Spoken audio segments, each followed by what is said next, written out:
Le COMEX est le premier colloque sur les musiques actuelles à Aix-en-Provence. Il est organisé par 3 étudiants de l'IMPGT avec l'aide de l'association S'Emêler et permet la rencontre avec des professionnels du secteur des musiques actuelles.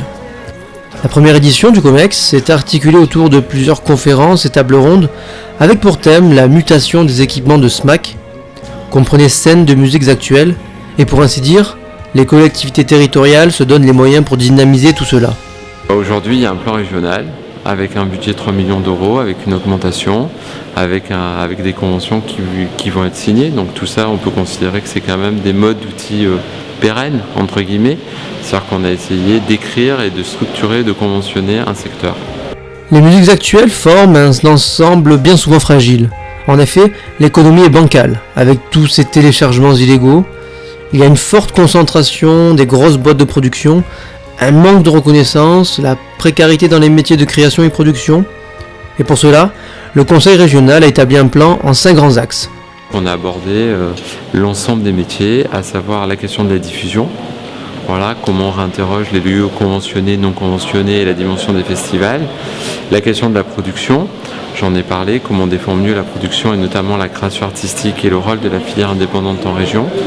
Après, la question des pratiques et la sensibilisation des publics, la question de la structuration des réseaux et d'une fédération régionale, et tout après la question de la promotion. Et aussi, il a été important de défendre la question de l'écriture et de la langue française, qui est notre diversité artistique et culturelle à nous, et qui traverse et qui réinterroge la question des vecteurs musicaux. Il y avait cette envie de reconnaissance de ce secteur des musiques actuelles au même titre que, tout simplement, ni plus ni moins que les autres secteurs culturels que sont le théâtre, la danse, la musique dite savante, etc.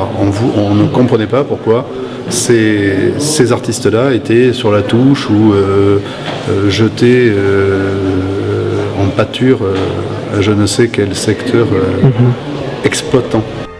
Le métier de la production est difficile. Il a même été chaotique dans la mesure où les études de gestion de SMAC n'existaient pas dans un passé proche. On peut considérer quasiment 3 générations de directeurs d'une certaine manière. Moi je fais partie de la première. À l'époque où j'ai commencé, il n'y avait pas de formation, ou très peu. Il y a un universitaire qui l'a dit. Donc on est venu d'ailleurs et on s'est formé sur le tas. Moi je pense que les futurs directeurs de SMAC, ils ont la chance d'avoir des formations pour leur permettre, comme je le disais tout à l'heure, de gagner du temps. Parce que c'est apprendre la gestion, apprendre pas mal de choses que nous on a inventées sur le tas. Donc tout apprentissage sur le tas sous-entend des erreurs.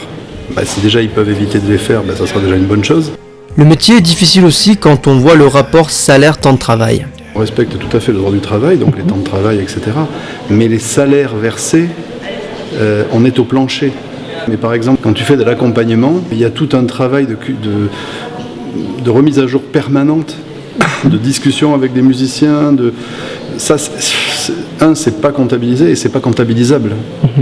Parce que ça veut dire que la personne va devoir bouger, aller dans les concerts, aller discuter, se frotter à tous ces publics. Comparativement à d'autres secteurs culturels. Il y a des grilles de salaire dans la culture je suis directeur, je ne suis pas payé comme un directeur de scène nationale. Enfin, la gestion de la programmation est problématique.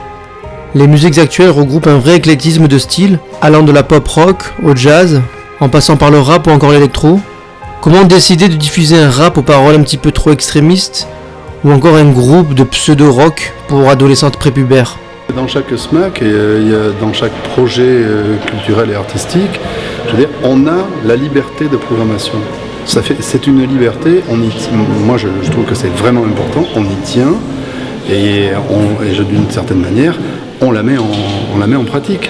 Donc il y a parfois effectivement des choses qui à un moment donné ne semblent pas être dans le cadre de notre programmation.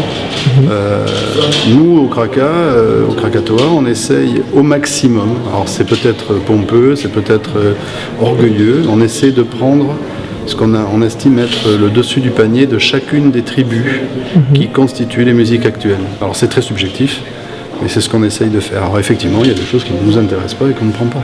Retrouvez le COMEX, colloque sur les musiques actuelles en Pays d'Aix, sur le site de l'événement.